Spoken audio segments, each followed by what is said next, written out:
Bogus फिरवलेले आहेत आणि त्यांनी आपल्या पत्नी आमच्या मंदाकिनी ताई त्यांच्या जावई यांच्या खात्यामध्ये टाकलेले आहेत आणि म्हणून या बाबतीत या सगळ्या प्रकरणामध्ये मोठा घोटाळा या ठिकाणी झालेला आहे। आपण मंत्रिपदाचा गैरवापर केलेला आहे। आपण मंत्रिपदावर असताना या ठिकाणी प्रोसेडिंगमध्ये सुद्धा खूप खाडाखोड केलेली आहे। असे अनेक प्रकारचे दोष त्यांच्यावर त्या ठिकाणी प्रथमदर्शनी सिद्ध झालेले आहेत आणि म्हणून तुम्हाला दोषमुक्त करता येणार नाही। याची तात्काळ ट्रायल चालवा आणि या संदर्भामध्ये सुप्रीम कोर्टाचे निर्देश आहेत की MPNLच्या या प्रकरणामध्ये 1 वर्षाच्या आत ट्रायल चालवून त्याचा निकाल द्यावा। आता आपल्याला खरं म्हणजे यातलं मला काही फार माहिती नाही, पण 1 वर्षाच्या आत त्या सगळ्या गोष्टीचा निकाल माननीय न्यायालयाला या ठिकाणी द्यावा लागेल आणि त्यातून मग पुढे काय आहे काय नाही ते सिद्ध होईल।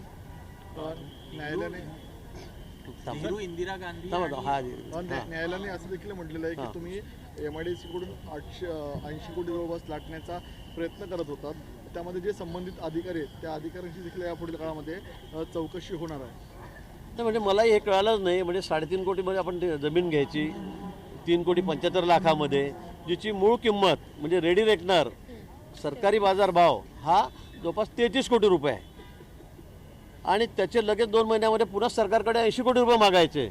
म्हणजे हा सगळा विषय न पटणारा आहे। विश्वासही बसत नाही की अशा पद्धतीने एवढा घोटाळा होऊ शकतो आणि म्हणून कोर्टाने त्यांना त्या ठिकाणी दोषमुक्त करण्यासाठी नकार दिलेला आहे। हा अतिशय गंभीर गुन्हा आहे म्हणून त्यांनी त्या निकालामध्ये म्हटलेलं आहे। मला वाटतं आता त्याची ट्रायल चालेल आणि वर्षभरामध्ये याचा निकाल लागेल। नेहरू, इंदिरा गांधी आणि सोनिया गांधींच्या निवडणुकीतील विजय ही वोट चोरीचं सर्वात मोठं उदाहरण आहे असं लोकसभेमध्ये अमित शहांनी काँग्रेस उद्धव ठाकरेंवर देखील हल्लाबोल केला। सॉरी मला कळालं नाही काय काय। नेहरू, इंदिरा गांधी आणि सोनिया गांधी निवडणुकीतील विजय ही वोट चोरीची सर्वात मोठी उदाहरणं आहे असं अमित शहा लोकसभेमध्ये म्हणाले आहेत आणि उद्धव ठाकरेंवर देखील अशाच प्रकारे त्यांनी टीका केलेली आहे। मला वाटतं इतक्या ठिकाणी त्यांना हार पत्करावी लागते, इतक्या ठिकाणी मोठा दारुण पराभव त्यांचा त्या ठिकाणी होतो। त्यामुळे सगळे बावचलेल्या परिस्थितीवर सगळी काँग्रेस आहे विशेष करून आणि विरोधी पक्षसुद्धा आहेत आणि म्हणून फक्त त्यांना तर सहारा आसरा कसला आहे तर इथे वोट चोरी झालेली आहे, बोगस नावं टाकलेले आहेत, कधी मतपेट्या चोरीला गेलेल्या आहे, मतपेट्यामध्ये घोटाळा झालेला आहे।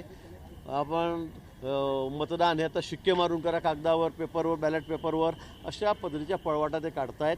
बिहारमध्ये इतका दारुण पराभव त्याचा झाला, त्याच्या आधी महाराष्ट्राच्या विधानसभेमध्ये त्याचा दारुण पराभव झाला आणि आता स्थानिक स्वराज्य संस्थेच्या निवडणुका सुरू आहेत, काही होणार आहेत आणि त्यातही त्यापेक्षाही वाईट प्रकारे ते हारणार आहेत आणि म्हणून आता पळवाट म्हणून या ठिकाणी वोट चोरीच्या बोंबा काँग्रेस असेल, उभाटा असेल, शरद पवार साहेबांची काँग्रेस, राष्ट्रवादी काँग्रेस असेल, हे त्या ठिकाणी करते। मला वाटतं याला कुठेही आधार नाही आहे, अर्थ नाही आहे। मला वाटतं अमित भाई जे बोलले ते अतिशय सत्य आहे। आता यापूर्वी विरोधी पक्षाचं कोणी निवडून येत नव्हतं, ही वस्तुस्थिती आहे। मग त्यावेळेला असा घोटाळा चालला होता का? आमचे 2 खासदार एकेकाळी होते त्यावेळेला आम्ही म्हटलं का की यांनी मताची चोरी केली, यांनी पेट्या बदलल्या, यांनी काही चुकीचं त्या ठिकाणी केलेलं आहे? आम्ही कधीच म्हटलो नाही। आम्ही संघर्ष केला, आम्ही लोकांमध्ये गेलो, आम्ही प्रयत्न केले आणि पुन्हा आम्ही गेले सतत 3 टर्म माननीय मोदीजी देशाचे पंतप्रधान झालेले आहेत आणि म्हणून मला असं वाटतं की आता फक्त पळवाटा, आता 21 तारखेला तुमचा त्या ठिकाणी निकाल आहे। मी सांगितलं त्या दिवशी की आता यांना पळवाट झाली की 21 दिवसामध्ये म्हणजे या 15 दिवसामध्ये निकाल मतदान झाल्यानंतर या ठिकाणी यांनी पेट्या बदलवल्या। आता असंही ते उद्या म्हणणार आहेत 21 तारखेला 22 तारखेला, आपण बघा। इतके महाभागे सगळे आहेत आणि म्हणून मला वाटतं की आता जनता आमच्यासोबत आहे। देशाच्या राजकारणामध्ये मोदींच्या सोबत सर्व जनता आहे। महाराष्ट्रामध्ये देवेंद्रजी बरोबर आहे, भाजपबरोबर आहेत आणि म्हणून आता किती तुम्ही ओरडलात तर लोक तुमच्यावर विश्वास ठेवणार नाही।